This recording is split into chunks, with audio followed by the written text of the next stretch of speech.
Meus queridos amigos, como é que vocês estão? Tudo na paz? Taxa Selic 15% ao ano, que negócio é esse, Bador? Não ia começar a cair a taxa Selic? O que está acontecendo? Será que a gente está diante de uma grande janela de oportunidades?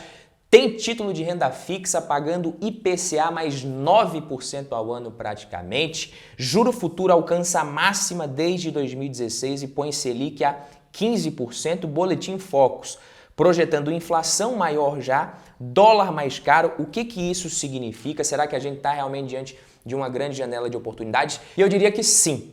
Talvez a gente já esteja dentro da grande janela de oportunidades da década e pouca gente está conseguindo ver, pouca gente vai aproveitar e pouca gente realmente consegue entender e identificar realmente o que de fato são boas oportunidades de investimentos. Nesse vídeo aqui eu vou tentar falar um pouquinho com vocês sobre essa questão da Selic a 15%, por que essa expectativa do mercado agora aumenta, o mercado projetando uma Selic um pouco mais alta, mais uma alta da taxa Selic talvez, e o que são oportunidades no mundo dos investimentos, como que a gente deve encarar isso, principalmente se o seu foco é longo prazo e construção de patrimônio. Vamos ver tudo isso, mas vamos ver depois que você deixar o seu like aqui nesse vídeo e se inscrever aqui no canal se você ainda não estiver inscrito.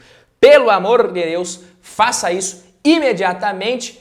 E sim, meus queridos, essa projeção, essa expectativa maior com relação à taxa Selic por parte do mercado, isso tem a ver com essa PEC de transição do novo governo e com o prazo desses gastos fora do teto de gastos que estão sendo propostos. Muita gente não consegue entender, Badu, o que isso tem a ver com taxa Selic? Taxa Selic não é inflação, enfim. Primeiro a gente precisa entender que a nossa economia, ela funciona como uma espécie de tripé. A gente tem o tripé macroeconômico, caso vocês não saibam. A gente tem o câmbio flutuante, a responsabilidade fiscal, que é outra perna desse tripé, e a gente tem as metas de inflação. Eu estou gravando agora aqui com vocês, a câmera está em cima de um tripé. Se alguém chutar um desses pés aqui ou cortar esse, a câmera cai. O tripé ele precisa dos 3 pés ali para ficar sustentável, para ele conseguir se sustentar o que está em cima dele. E quando a gente fala de PEC de transição, prazo dos gastos fora do teto, a gente está falando de responsabilidade fiscal, que é o que muita gente não entende. E eu vou tentar explicar para vocês aqui, porque entender isso talvez facilite mais as suas decisões nos investimentos de forma mais assertiva. Quando a gente fala de responsabilidade fiscal, o governo ele arrecada de 2 formas: impostos, tributos e os lucros, os dividendos que ele recebe das empresas estatais, das quais o governo tem participação, é claro. Quando essa arrecadação ela é maior do que os gastos do governo, a gente diz que o governo ele tem superávit nominal. Quando o governo ele gasta mais do que o que ele está arrecadando, ele tem déficit nominal. Quando a gente joga nessa conta também os gastos que o governo tem e com os juros da dívida, se o que o governo arrecada é suficiente para cobrir todos os seus gastos e ainda sobra para pagar os juros da dívida e ainda sobra dinheiro ainda, a gente pode dizer que o governo ele tem superávit primário. Se não é suficiente, a gente diz que ele tem déficit primário. E por que é importante o governo ter superávit? Quando o governo tem superávit, o que ele está sinalizando? Ele está sinalizando que ele tem mais capacidade, ele está aumentando a capacidade de reduzir o seu endividamento. Porque você pagou tudo que você deve, você pagou os juros da sua dívida e você ainda sobrou um dinheirinho ali para você reduzir essa dívida, amortizar. Quando isso não é suficiente, o governo sinaliza que ele está reduzindo a sua capacidade de diminuir talvez esse endividamento. E é por isso que isso impacta a taxa Selic, a taxa de juros e toda a economia. Sim, a taxa Selic ela é o principal instrumento para controle de inflação, mas os títulos públicos também são o principal instrumento para o governo se financiar.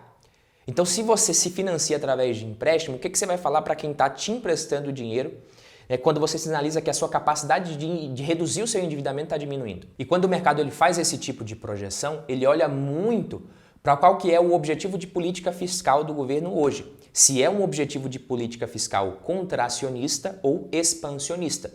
Quando a gente está falando de política fiscal contracionista, significa que o governo ou ele vai aumentar os impostos ou vai reduzir os gastos, ou um conjunto ali, uma mistura de ambos. Quando a política fiscal é expansionista, a gente está falando que o governo ele pode ou aumentar os gastos ou também reduzir os impostos, ou um pouquinho dos dois. E essa nova sinalização do futuro governo de que quer aumentar os gastos, isso fez com que a curva de juros virasse. A gente tem agora uma expectativa de talvez a Selic subir ou passar muito mais tempo sem cair. E se isso vai acontecer ou não, a gente não sabe. O que vai realmente mudar o jogo é o que o governo vai conseguir fazer. Se ele vai conseguir passar tudo no Congresso, se ele vai realmente conseguir gastar do jeito que ele está querendo. Por enquanto, é só ruído, é só notícia, é só projeção, é expectativa. Só que no curto prazo, isso mexe com os preços e com as taxas dos investimentos de renda fixa. Então a gente teve pré-fixado subindo a taxa, a gente já tem título de renda fixa oferecendo IPCA mais 9% ao ano, que não é uma taxa baixa de remuneração, se a gente considerar que seria um ganho real de 9% praticamente. Isso é um bom retorno. Será que é hora de correr para a renda fixa? Será que é hora de realmente ali se garantir, fazer seu pezinho de meia na renda fixa sem correr muito risco? Eu diria que é nesse momento aqui que o investidor ele erra muito. Porque quando a gente está falando de renda fixa, o investidor ele olha muito para a taxa e esquece de olhar o preço. E na renda variável, o contrário. O investidor que está investindo ali em renda variável, que tem ativos, ele olha muito para o preço e esquece de olhar para a taxa. Badu, você viajou agora, o que você está falando para mim? Pô, de 2016 até 2019 a gente teve a Bolsa de Valores subindo muito aqui no Brasil. Tanto ações quanto fundos imobiliários tendo um bom desempenho.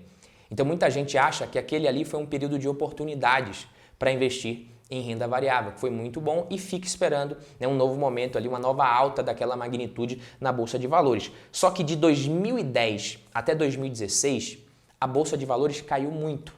Aí eu pergunto para você, qual foi o período de janela de oportunidades para se investir em renda variável? Foi de 2016 a 2019 ou foi de 2010 até 2016, quando estava caindo, para você fazer aquele pé de meia ali, comprar mais barato durante muitos anos? Olhando pelo retrovisor, com certeza de 2010 até 2016. Mas quando o investidor está sentindo na pele essa volatilidade, essa queda no patrimônio por um período mais prolongado, a história muda. Muita gente não suporta isso daqui. Se você for pegar o desempenho recente dos fundos imobiliários, você vai ver que os fundos imobiliários eles vêm caindo.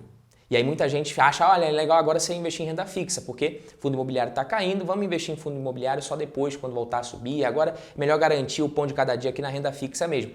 Só que o preço dos títulos de renda fixa no mercado secundário, quando a taxa sobe, que é o que acontece agora, eles caem também. Basta você olhar o preço do título pré-fixado, ele está caindo, desde quando os fundos imobiliários praticamente começaram a cair também no período mais recente. Só que o investidor na renda fixa, como eu disse, ele olha mais para a taxa, e na renda variável olha mais para o preço. Daqui a 10 anos, qual que será que vai ser o desempenho dos fundos imobiliários? Se você for ver, basicamente dentro de um fundo imobiliário de papel, você tem título de renda fixa. Você tem CRIs, que são indexados à inflação, ao IGPM, ao CDI, é título de renda fixa que tem ali dentro. Por que o investidor acha que investir em renda fixa vai ser melhor do que investir em um fundo que investe em renda fixa, em títulos que às vezes ele nem vai ter disponível, acessível no mercado para comprar, em títulos muito melhores? Porque o preço da cota varia no fundo imobiliário, é renda variável, e aí ele não consegue suportar essa volatilidade. Ele não consegue entender que no longo prazo, no curto prazo não. No curto prazo, renda variável é muito arriscado. Se você vai precisar do dinheiro no curto prazo, eu não aconselho você a investir de jeito nenhum em renda variável. Mas no médio e longo prazo, esse risco diminui muito. E o retorno que ele paga, o prêmio em relação à renda fixa também é muito maior. Os investimentos ali em fundos imobiliários de tijolo, você está investindo num fundo imobiliário que está te pagando um rendimento ali de 8,5%, 9%, e aqueles imóveis, no médio e longo prazo, eles serão reajustados pela inflação, aquele patrimônio, os aluguéis também. Se o yield é de 9%, seria o equivalente, entre aspas, a você investir num título que te paga ali IPCA mais 9%. Só que essa variação de preço no curto e médio prazo, que o investidor muitas vezes não entende, isso faz ele não se sentir seguro. Ele se sente muito mais seguro na renda fixa do que na renda variável, mesmo se o objetivo dele é de longo prazo, por causa do impacto que as oscilações nas cotas e nas ações causa no emocional do investidor. Então, quem permaneceu de 2010 até 2016 investindo em renda variável, conseguiu ganhar muito mais dinheiro do que quem começou ali muitas vezes em 2019, né? A pessoa olha, eu vou investir em renda variável agora. Começou em 2010, 2011, 2012. Nada sai do lugar ali caindo, ela vai sair fora. Não quero saber de renda variável nunca mais, a taxa Selic está pagando muito mais, eu vou ficar na taxa de juros mesmo, na renda fixa mesmo. Esquece esse negócio de bolsa de valores. Saiu em 2012. E aí o outro investidor não. continuou aportando ali, mantendo a sua alocação, suportou toda aquela dor no estômago ali até 2016 e ali surfou toda aquela alta, tendo comprado muito mais barato. A pessoa que saiu da Bolsa de Valores para a renda fixa, ela não volta para a renda fixa, para as ações, para a Bolsa de Valores, quando a Bolsa começa a melhorar. Ela não acredita, ela é muito cética, então ela deixa ali, 2016 não, 2017 também não, 2018 ela começa, parece que agora a Bolsa começou a ficar boa de novo. Em 2019 esse investidor ele volta para a Bolsa de Valores, o que acontece no final do ano? Toma no rabo. Mas não estou falando que vai acontecer a mesma coisa de novo, entendeu? Não estou falando que o passado vai se repetir, retorno passado e desempenho passado não é garantia de desempenho futuro, mas os ciclos, eles são meio que parecidos e se repetem. Então, o que o investidor precisa entender é que, no longo prazo, renda variável vai pagar mais do que a renda fixa, não tem jeito. Nesse momento, se você observar, a gente já vem ali para mais de 2 anos, quase 3 anos, com a Bolsa de Valores sem sair do lugar, meio que de lado, em queda, muita insegurança, muita incerteza com relação na política monetária, política fiscal do próximo governo. Então, o que a gente tem é o seguinte, talvez a gente esteja realmente dentro de uma grande janela de oportunidades em renda variável, só que o investidor só vai começar a colher os frutos dos aportes que ele está fazendo agora, no ano que vem, talvez até 2024, 2025, ao longo de um prazo muito maior, no longo prazo. No curto prazo, você não vai aproveitar. E muita gente não vai investir na bolsa agora por conta do medo, da insegurança e vai deixar de aproveitar isso daí. Quando a Bolsa de Valores voltar a subir, que não me pergunte quanto é, porque eu não sei e ninguém sabe, se alguém te falar que sabe, estará mentindo descaradamente para você. Esse investidor, aí sim, quando a Bolsa voltar a subir, ele vai ter mais coragem para investir em renda variável. Percebe que não faz sentido, mas é o que as pessoas fazem? Por quê? Porque as nossas decisões, quando o dinheiro está envolvido, elas nem sempre são racionais. Na verdade, na maior parte das vezes são emocionais. Por isso que muita gente está comprando um monte de coisa que não precisa hoje só porque é Black Friday. Na minha opinião, a oportunidade é muito maior em renda variável, em fundos imobiliários, é muito mais nítido você ver isso daí. Só que não é porque está barato, não é porque é interessante, você vai sair comprando qualquer coisa. Em renda variável, o investidor precisa entender que caro e barato é relativo, papai. Esse negócio de PVP, P sobre L, isso é muito relativo. Cuidado com esse tipo de coisa para você não achar que às vezes uma ação está barata demais. Não entre nisso para especular, entre para investir com o objetivo de longo prazo. Se é curto prazo, médio prazo, você vai precisar do seu dinheiro ali, aquele dinheiro está comprometido com algum objetivo seu de curto prazo, esquece Bolsa de Valores e não invista no que está na moda. Para de ficar procurando investimento do momento, qual que é o melhor investimento agora, qual que é o melhor fundo imobiliário, é melhor fundo de papel, fundo de tijolo nesse momento, é melhor renda fixa, é melhor Bolsa de Valores. E uma das perguntas que eu mais recebo é o seguinte, é hora de renda fixa, é hora de renda variável? Na verdade é hora dos dois, é hora de você simplesmente manter a sua alocação e seguir investindo em renda fixa, em renda variável, em fundos imobiliários, na alocação ali que mais se adapta ao seu perfil e aos seus objetivos. Porque lembra que eu falei que essa janela de oportunidade ela pode durar mais, pode durar menos, ela pode ser muito mais prolongada? Para você suportar isso daí, mantendo essa alocação com novos aportes, rebalanceando a sua carteira, se é na hora que as ações estão baratas, você vai ter que comprar mais ações, mesmo que você não esteja muito confiante muitas vezes, mesmo que elas estejam caindo, você só vai conseguir executar isso, essa estratégia, se a sua alocação estiver adequada. Então, se o seu perfil permite que você tenha só 20% em ações, se você tiver 50%, você não vai conseguir continuar comprando ações com a bolsa em queda, tenha só 20%. Se você tem um perfil mais tranquilo, se você realmente tem mais conhecimento, tem mais experiência, você pode ter 40% em ações, 35% em ações, 30% em fundo imobiliário, um pouco menos em renda fixa, que mesmo assim você vai conseguir executar essa estratégia, você não vai se desesperar, beleza, mas se você desrespeita isso daqui, se a sua alocação ela não está casada com o seu perfil, com os seus objetivos, você vai fazer besteira no meio do caminho, porque o lado emocional ele vai pesar. As grandes altas da Bolsa de Valores, em renda variável em geral, elas são mais rápidas e mais intensas por períodos menores. A Bolsa é o famoso sobe caindo que a galera fala, né? Então, se você está de fora do mercado nesses momentos, o seu prejuízo, o seu resultado lá na frente vai ser muito menor. Então ficar tentando adivinhar quando que a bolsa vai subir, quando que vai cair, vou deixar em renda fixa para depois colocar em renda variável quando a bolsa voltar a subir, isso não vai funcionar. Isso só vai fazer você entrar depois que a bolsa já subiu bastante e está mais próxima de uma nova correção, de uma nova queda, de um novo ciclo de retração da economia. Então não tente adivinhar, o segredo é justamente você manter uma boa alocação.